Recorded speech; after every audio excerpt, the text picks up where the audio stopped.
કેટલો પાક આવતો હતો પહેલા? વર્ષે કેટલા પાક લેતા હતા આપણે?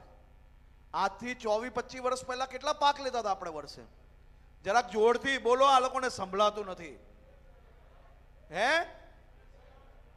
એક, ખાલી એક. આ મારી ઉંમરના લોકોને ખબર છે કેટલા 24 વર્ષ પહેલા ખાલી એક જ પાક લેવાતો હતો? તમે બા કોઈને કીધું કે નહીં? અને આજે કેટલા પાક લો છો? કેટલા? 3 પાક લો છો. તો હવે એક દાદા સાચું કહો તમે હવે કે આ મોદી આવ્યા પછી 3 ગણો પાક થયો કે ના થયો? હે? જરાક જોરથી બોલો, આને ના સંભળાય.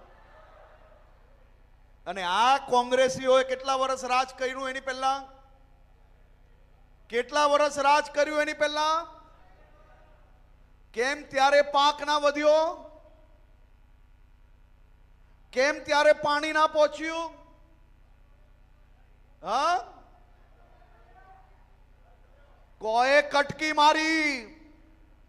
એ કટકી કોએ મારી એનો સવાલ પૂછવો જોઈએ. તો આજે વિચારો કે ખેડૂતોની 3 પાક જો મોદી સાહેબે 24 વર્ષમાં પહોંચાડ્યો હોય તો એના પહેલાના 65-70 વર્ષ સુધી રાજ કરનાર લોકો જો આની ઉપર કામગીરી કરતે તો આજે આપણી આવકમાં કેટલો મોટો બદલાવ આવતે એ આપણે 100% પોતાની જાતને પૂછવું જોઈએ.